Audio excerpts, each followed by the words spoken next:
El tema que vamos a tratar ahora es de la cultura hacker.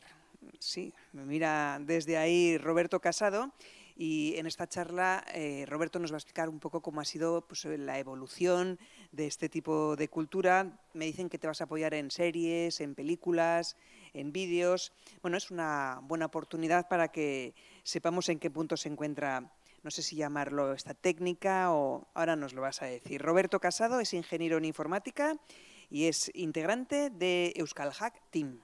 Roberto, cuando quieras.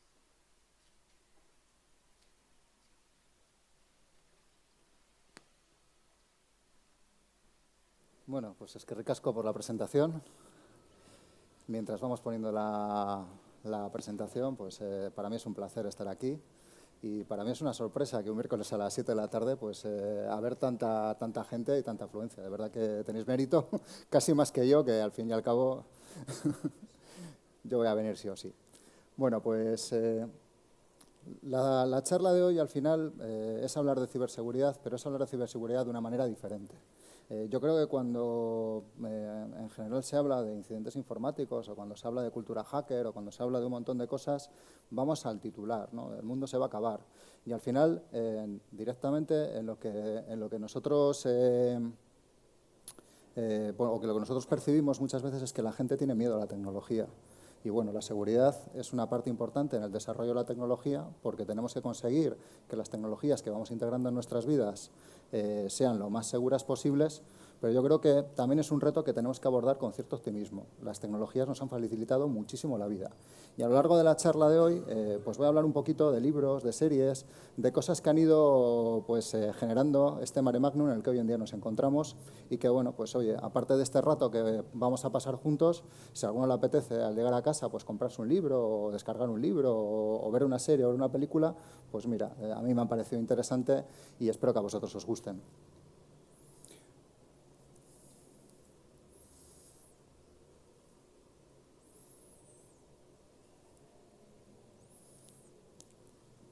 Se nos ha quedado la presentación. Ah, vale, ya la tenemos. Vale, es que ricasco. Vale, pues bueno, cuando la ciencia ficción llama a tu puerta, y es que lo que a mí me sucede es que ya empiezo a tener unos cuantos años y me encuentro con que cosas que yo leía con muchísima ilusión cuando era joven se empiezan a hacer realidad cotidianamente.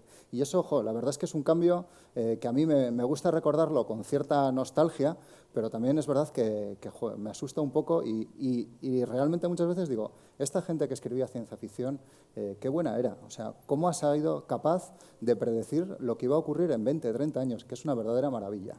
Vale, por presentarme o por presentar un poco a la asociación que vengo representando, Euskal Hack es una asociación sin ánimo de lucro en el que, entre otras muchas cosas, difundimos cultura sobre seguridad informática. La difundimos a niveles técnicos bastante profundos y la difundimos en una charla como esta, que es para pasar un rato agradable entre todos. Si tenéis cualquier duda o si queréis hacer cualquier comentario, pues oye, yo os animo a que levantéis la mano y que me preguntáis lo que queráis, que al final, si en vez de una charla conseguimos un diálogo interesante, pues también sea bienvenido. Vale. Lo que venimos notando en los últimos años es que las las noticias tecnológicas empiezan a ocupar mucho tiempo de los telediarios. Empieza a haber ya revistas especializadas y empieza a haber lo que son ya muchísimas noticias que tienen que ver con incidentes informáticos. Lo que digo, a veces cuando cogemos un titular desdibujamos un poco la realidad que hay por debajo y son un poco más alarmistas de lo que debieran. Vale. Todo esto de la cultura informática, de la informática, al final tiene un origen y el origen no es tan lejano. Estamos hablando de finales de los años 40, desde luego el final de la Segunda Guerra Mundial, y es que lo que es el embrión de los equipos informáticos, de los ordenadores, nace justo por ahí. ¿Qué tenemos? Tenemos ordenadores que solo pueden tener grandes gobiernos y que originalmente nacieron con un fin probablemente bélico, ¿de acuerdo?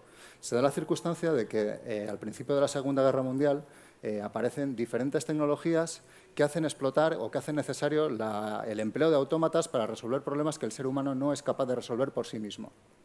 Concretamente, entre finales del siglo XIX y principios del siglo XX, aparece una tecnología que es el telégrafo, que nos permite comunicarnos por cable, y aparece otra tecnología que es muchísimo más interesante de cara a la comunicación para el ser humano, que es la radio.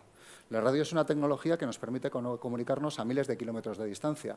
Buscando rebotes en la atmósfera, somos capaces de llegar prácticamente de un continente a otro. Pero tiene un problema importante. El problema que tiene la radio es que cualquiera que tenga un receptor es capaz de escuchar qué es lo que está diciendo el emisor. Y esto da pie al nacimiento del embrión de lo que van a ser posteriormente los ordenadores. Durante la Segunda Guerra Mundial, ya sabéis que hay dos contendientes en conflicto, el grupo del Eje, que son los alemanes, los japoneses y los italianos, y los aliados. Bueno, se dan cuenta, prácticamente todos los militares, de que de cara a mover ejércitos, la radio es un elemento estratégico muy importante, y lo que hacen es securizar, con doble comilla, los equipos, los ordenadores o las comunicaciones que van a mandar, las comunicaciones que van a mandar por radio. ¿Qué emplean los alemanes para securizar esas comunicaciones por radio? Una máquina que se denomina la máquina Enigma. Permite lo que a partir de ahora en esta charla voy a llamar cifrar. Aunque yo hable por radio, si me escuchas y no tienes la clave, no me vas a entender. Eso se convierte al final en una piedra angular en el movimiento de ejércitos y, evidentemente, el otro bloque está interesado en descifrar qué es lo que se dice en esas comunicaciones. ¿Qué sucede? Concretamente los ingleses tienen un gran matemático, Alan Turing, que es capaz de desarrollar no solo un sistema para romper esta máquina de códigos, sino un equipo que ya se parece muchísimo, que es un prototipo de lo que van a ser posteriormente los ordenadores, la bomba de Turing, que si veis esto es una imagen real de lo que sucede. De esta forma, cuando los alemanes están intercambiando las claves diarias para luego mover las tropas, ellos son capaces de descifrar cuáles son el contenido de los mensajes en el mismo día, y esto da una información importantísima que, según muchos analistas, dicen que determina el estado final de la contienda, que todos conocemos. Vale, al respecto de esto existe mucha ficción, con doble comilla, porque se basan en la historia real. Recientemente tenemos esta película que está bastante bien y que es bastante fiel a lo que es la construcción de la máquina, que es el código Enigma, The Imitation Game en inglés, y que, bueno, pues aparte de un componente social interesante, habla de cómo una persona es capaz de, con sus capacidades, de construir esta máquina, que en su momento era algo que los criptógrafos que tenía al lado pues ni siquiera confiaban en ello. Tenemos películas que son mucho más, yo creo que de acción, pero que siguen hablando de lo mismo, porque la máquina Enigma ha generado muchísima literatura, muchísimas series y muchísimas películas, y tenemos un tercer libro que a mí, Neil Stephenson, es uno de mis escritores de ciencia ficción de cabecera, que me parece que toca todos los temas. ¿Por qué? Habla de códigos, habla de criptografía, y luego veremos, según vaya evolucionando la charla, cómo la criptografía se convierte en algo muy importante en la informática moderna. Habla de lo que van a ser una suerte de criptomonedas, imaginada. Este libro es de los 90, ya te está hablando de vamos a construir una criptomoneda. Y bueno, luego está escrito en un tono pues que es bastante entretenido, ¿de acuerdo? Entonces, estas son las tres primeras recomendaciones, y con esto hemos comprendido cuál es el origen de los ordenadores y cómo desde un primer momento la seguridad fue un pilar importante a la hora de trabajar con las tecnologías. Vale. Hoy en día empezamos a oír hablar mucho de coches autónomos. Es una tecnología que tenemos cerca. No creo que falten muchos años para que veamos a los coches circulando por las calles sin conductor, aunque ahora mismo nos puede dar un poco de miedo. Y realmente lo que sucede es que sabemos que la tecnología está cerca, pero también entendemos que puede haber pues, ciertos problemas de seguridad, ¿no? Que un coche ande solo pues, genera problemas morales y genera cierto miedo de decir, bueno, ¿y este coche si me lo controlan, si le pasa algo, cómo va a ser esto? Una película o una serie que es, bueno, pues perdón, la primera serie de ciencia ficción que hablaba de coches autónomos, para los que tenemos unas canas, era esta. O sea, quiero decir, al final, KITT ya era un coche que hablaba y que conducía solo y, bueno, que hacía otro montón de maravillas. No sé si llegaremos a tanto, pero ahí andamos. Y si KITT era el primer coche autónomo, eso quiere decir que el primer Elon Musk que conocimos era este, que, bueno, tenía menos dinero, era en un ámbito más local, pero, bueno, aquí ya se hablaba de coches autónomos, y la realidad es que cuando yo veía esto con 10, 12 años, a la hora de comer, a todo correr, esto era ciencia ficción literalmente. Y, sin embargo, joder, que lo tenemos a la vuelta de la esquina, que seguramente por las calles de alguna de las ciudades de Euskadi ya han estado circulando coches a modo de prueba sin conductor. Vale. Hay otra serie que trata aspectos que son interesantes en el tema de la conducción autónoma. Upload. Upload tiene una premisa en la que el personaje principal se muere en un trayecto de un coche que es hackeado, pero que es autónomo. no se plantean que un coche autónomo pueda ser hackeado. Y, sin embargo, esto ya está bastante más cerca de la realidad. Y, de hecho, incluso en los coches modernos empezamos a necesitar equipos forenses que sean capaces de entrar en toda la electrónica que llevan para comprobar si ese funcionamiento que ha tenido el coche y ese golpe que se ha dado el coche es achacable al conductor, achacable a la máquina que programó la centralita, achacable al fabricante, con lo cual estamos extremadamente cerca. Pero bueno, ahora es fácil hablar de esto. Sin embargo, Robert A. Heinlein, en los 70, ya nos proponía en su libro El número de la bestia un coche que era capaz de hablar, que era capaz de conducir solo y que, por supuesto, volaba. Lo de volar, bueno, he leído algunas noticias sobre el parque tecnológico que ya están probando aerotaxis, con lo cual estamos realmente cerca de algo que bueno, no sé, ya os digo, cuando yo era pequeño, con ir al camping y tener tele ya me parecía la leche, y vamos, esto está superadísimo. Vale, vamos a hablar de otra cosa que también nos asusta mucho, que es la inteligencia artificial. La inteligencia artificial, por lo menos en los libros de ciencia ficción y en las series que yo he visto, siempre ha tenido una prensa malísima. En la realidad estamos muy lejos de esto.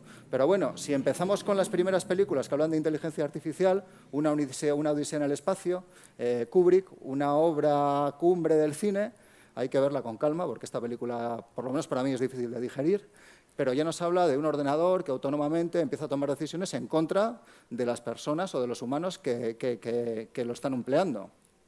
Seguimos con una serie de novelas en las que la visión que se da a la inteligencia artificial es muy original, del creador del género de cyberpunk, que es William Gibson.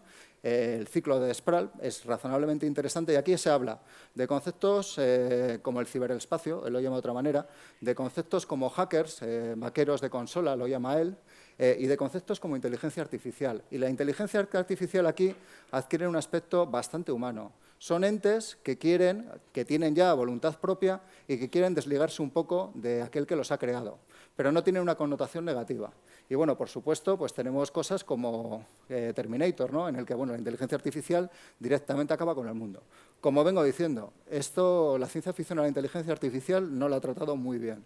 En general, tendemos a pensar muy mal de ella y es una cosa que objetivamente, viendo qué es lo que escribimos sobre ella, a todos nos da miedo.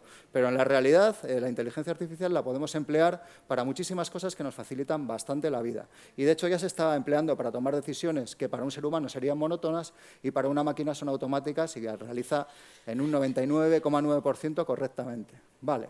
He terminado hablando de Terminator y vamos a ir a otro Terminator que también se ha producido, ¿no? Aquí tenemos al presidente Donald Trump. Bueno, Donald Trump gana unas elecciones en base a un proceso electoral en el que es determinante el uso de las redes sociales. Bueno, contrata una empresa de gente muy lista que es capaz de generar una estrategia basada en mensajes en las redes sociales que le dan los votos justos determinantes para ganar las elecciones. Es interesante porque Orson Scott Card, alrededor de los años 80, en su libro El juego de Ender, ya habla de cómo puede haber redes globales, como nuestras redes sociales actuales, y cómo esas redes globales se pueden emplear para influenciar a la gente. Que a través de las redes sociales nos influencian es una realidad que yo creo que todos hemos vivido más o menos. La podemos categorizar o nos podemos enfrentar a ella negativamente, pero es la realidad. Tenemos que ser capaces de decidir por nosotros mismos en la medida en la que eso sea posible hoy en día. En concreto, lo que habla Orson Scott Card, hay dos hermanos del protagonista de la novela, que es Ender, que tienen dos perfiles muy diferentes.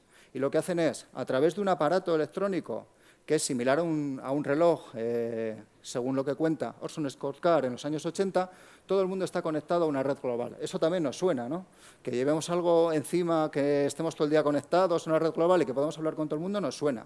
Pero él va más allá. Él lo que dice es, estos dos personajes son personajes de una novela y, por lo tanto, tienen superpoderes, son extremadamente inteligentes y son capaces de, a través de dos perfiles, de dos avatares, generar una corriente de influencia en la que uno de ellos se convierte en el presidente del mundo. Bueno, lo del presidente del mundo está todavía por ver, pero fijaros, años 80, y ya estaban atinando mucho los escritores de ciencia ficción en la realidad que hoy en día estamos viviendo. Proseguimos con Asimov, otro de los padres de la ciencia ficción. Hay alguna serie ahora que habla de la Fundación y precisamente esta imagen es de uno de los personajes de la Fundación que apenas aparece, pero se le menciona mucho.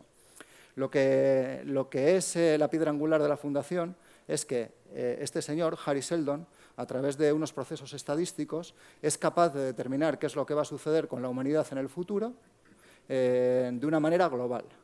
La realidad es que gracias a esas decisiones que ellos pueden inferir gracias a algo que se denomina la psicociencia por Asimov en su momento, pues son capaces de predecir qué es lo que va a hacer la humanidad en conjunto. ¿Qué es lo que sucede hoy en día? Pues creo que aquí es uno de los primeros ejemplos en los que la realidad ya ha superado la ficción. La forma en la que las empresas que acumulan datos de nosotros, Google, Amazon, aquellas empresas que tienen muchos ordenadores, son capaces de influirnos para que compremos, probablemente ya sea mucho más dirigida que lo que se hablaba en la Fundación. Con lo cual, esta realidad ya sí que nos ha tocado, pero bueno, nos deja unas novelas bastante interesantes, La Fundación, Yo Robot, de Asimov, que bueno, pues vistas con cierto cariño, ¿no? Como hay que mirar todo lo que viene de antiguo, pues nos dan un rato entretenido leyendo. Y bueno, finalmente vamos a hablar de nuevo de Neil Stephenson, que es el primero que habla de metaverso, el primero que habla de ciberespacio. Y es que cuando Neil Stephenson escribe esto, los ordenadores que teníamos enfrente eran ordenadores con MS2. En muchos casos, pantalla negra, letras blancas o pantalla negra y letras verdes. Y este señor ya es capaz de prever que va a haber una red global, que en esa red vamos a tener avatares y que parte de la vida de muchas personas va a estar tanto aquí, físicamente, como estoy yo, como en ese metaverso. Es una novela muy interesante y es una novela que me permite introducir el último tema del que voy a hablar hoy, que son cómo se tratan los incidentes informáticos, porque Snow Crash sí que es una novela que habla de hacking. Vale. Los incidentes informáticos se tratan de manera pues, muy diferente según quién sea el autor que los enfoque.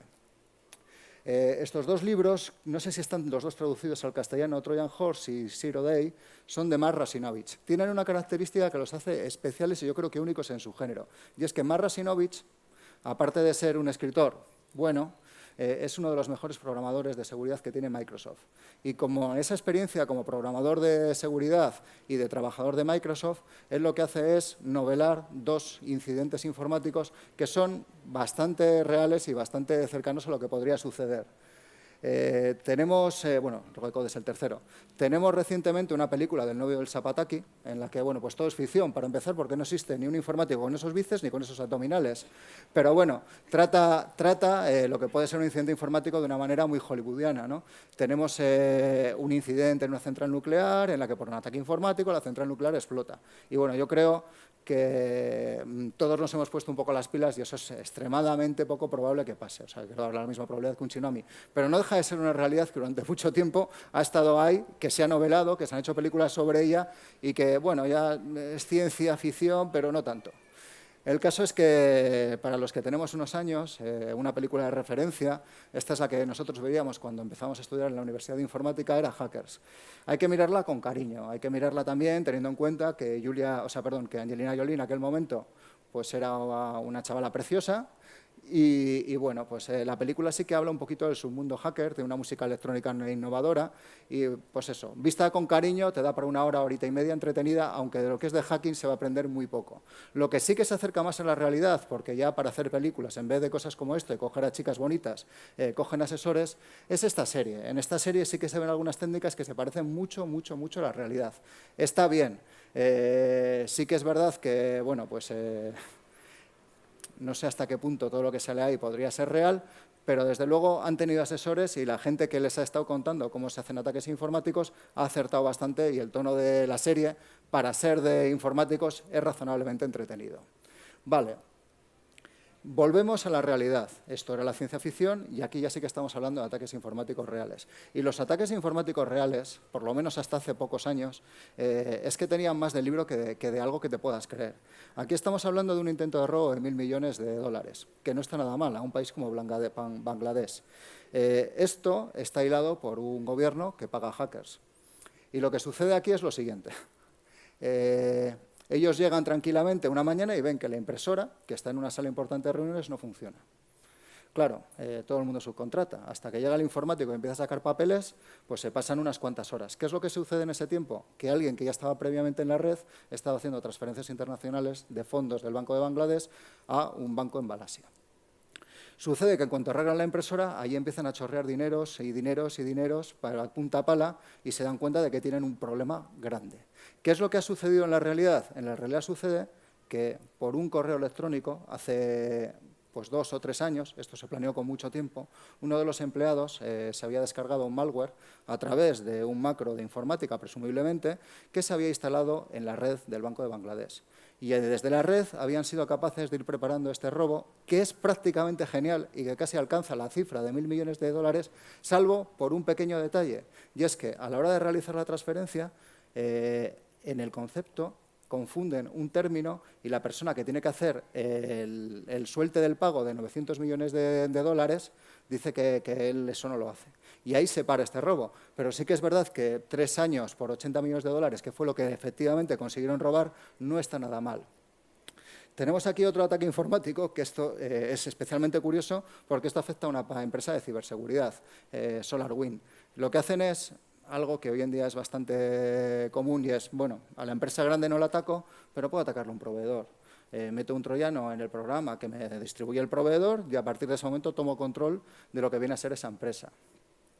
Y ya cerrando la charla, hemos estado hablando de cosas que han podido influir en los hackers y cosas que han hecho los hackers que han podido influir en la ciencia ficción. Recientemente, bueno, pues tenemos un conflicto entre Rusia y Ucrania y al principio, ya antes de que empezasen a pegarse pepinazos de verdad, se hablaba de que los rusos tenían un gran arsenal cibernético y que iban a ser capaces de paralizar Ucrania antes de empezar. Y la realidad es que uno de los virus que SET envió afectando a Ucrania, Sunburst, tiene un nombre no solo porque haya ciencia ficción que haya influenciado a los hackers y los hackers hayan influenciado la ciencia ficción, sino porque a los creadores de malware también son frikis y lo que nos encontramos es que muchísimas de las trazas que se analizaron una vez que se tuvo conocimiento del virus aparecían estos nombres. Y estos nombres son directamente relacionados con una película que no tiene mucho que ver con ciencia ficción, pero que a mí me gusta mucho y bueno, pues me apetece hablar de ella, que es Dune. Y el virus se llama así, Sundust, porque precisamente todos estos nombres tienen que ver con personajes y con cosas que suceden en esta película. Con lo cual voy cerrando el círculo, ya hemos hablado de lo que influye a los hackers, ya hemos hablado que los hackers también pueden ser frikis y si recordáis la primera filmina, en la primera filmina aparecía una imagen de un libro que tiene más años ya de los que yo puedo recordar, que es 20.000 leguas de viaje submarino. ¿Y por qué es tan importante esta filmina? ¿Y por qué termino hablando con la foto de este señor? Este señor es Julio Verne. Y este señor probablemente sea el padre de la ciencia ficción, porque cuando todavía andábamos a caballo, y yo creo que escasamente había penicilina, este señor fue capaz de imaginar que íbamos a andar por debajo del mar con submarinos, de que íbamos a ser capaces de llegar a la Luna, y que íbamos a ser capaces de dar la vuelta al mundo en 80 días, y de otro montón de cosas que en el momento en que este señor escribía eran ciencia ficción. ¿Y qué es lo importante de aquí? Lo importante de aquí no son los ciberataques, porque el ser humano es así. Allá donde haya gente, pues habrá gente buena y habrá gente mala. Lo importante de aquí es que tenemos la capacidad de soñar y que gracias a esos sueños podemos llegar a un mundo mejor. Y con eso, pues bueno, yo os libero ya por hoy.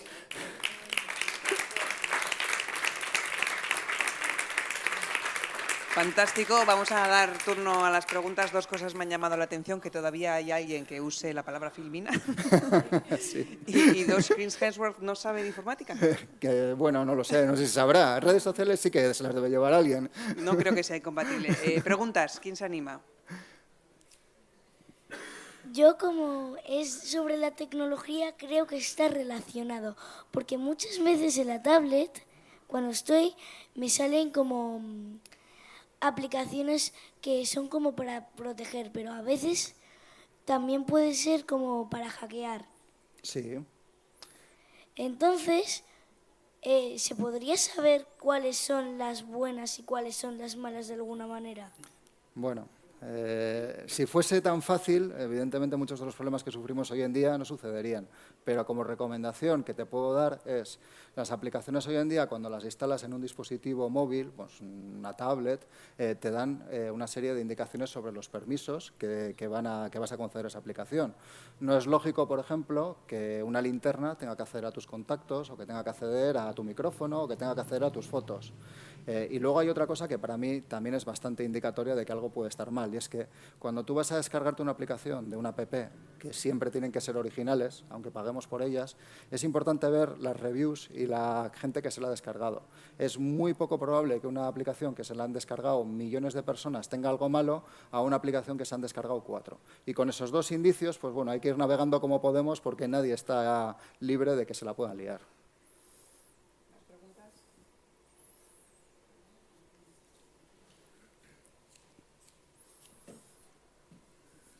Hola, gracias. A mí se me presentan, bueno, y yo creo que lo que decías tú del miedo es la ignorancia que tenemos ante la informática y ante la tecnología. O sea, tú tienes miedo de algo que no desconoces. Entonces tú estás con el ratón así y digo, ¿y ahora qué? ¿Me entiendes? ¿Y ahora qué?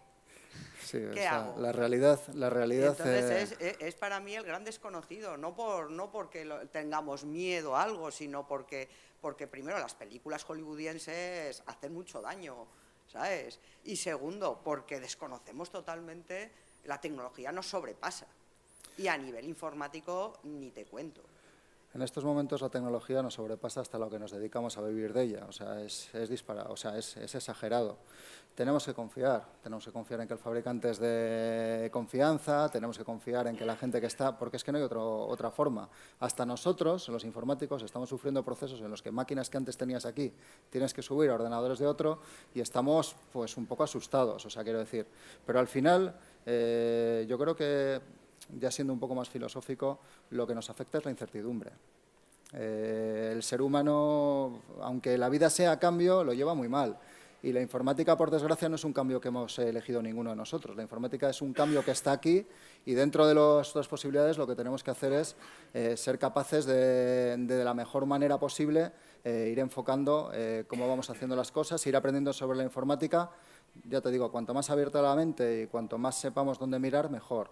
Se me ocurre ahora mismo, por ejemplo, que hay una oficina del internauta, creo que está en la página de INCIBE, y ahí tenéis un montón de consejos muy básicos para personas que no trabajan habitualmente con ordenadores sobre cómo emplear la tecnología. No está mal que equipos informáticos, por ejemplo los móviles, en los que a veces estamos empleando para realizar transferencias bancarias o correos electrónicos con los que a veces estamos intercambiándonos información personal y confidencial, tengan una capa de seguridad y que nosotros, ya que estamos haciendo esas cosas que son de comer con ellos, nos tomamos la molestia de mirar guías que están pensadas para gente que no sabe de informática.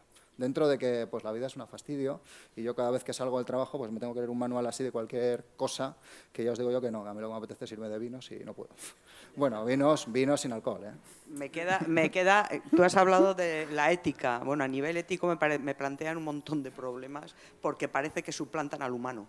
O sea, a mí me da, no es que no confíe en un coche que vaya solo, es que me suplantan a mí. Y si en un momento dado el coche no funciona, tú te quedas así. ¿Y ahora qué hago?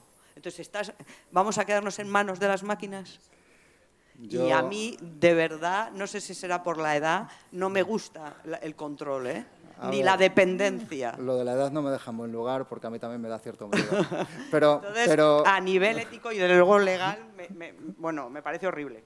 Lo que sí que es verdad es que ninguno de nosotros hemos elegido vivir en esta época con estas tecnologías y nos guste o no nos guste, están ahí y van a llegar.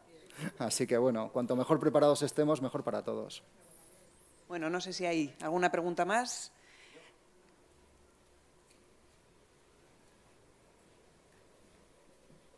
Bueno, más que una pregunta es un apunte, y es que he echado de menos, por ejemplo, la película de Matrix, para los que nos dedicamos más a esto. Y bueno, no es una película solo de ciencia ficción y de tiros, sino es una película donde se ve la explotación real de una vulnerabilidad por parte de un hacker, o Pricking, que es hacking telefónico, para si alguien quiere verla. Hombre, tengo que reconocer que si me pagas una cerveza podemos estar hablando de películas y de libros unas cuantas horas. Salvo que luego tenga que contratar a un abogado porque mi mujer está esperando en casa y la pobre... Entonces, pues podemos hablar de un montón de películas porque realmente todo lo que es la tecnología y todo lo que es la informática está en un montón de series y en un montón de libros. Yo he recogido unos cuantos que me han parecido interesantes para 20 minutos, pero evidentemente hay muchísimo más. Y Matrix es una muy buena referencia para ver un rato en casa. Yo solo me vería la primera, pero bueno, es una cuestión de gustos. ¿Alguna cuestión más? Damos por finalizada. Eskerrik asko guztioi,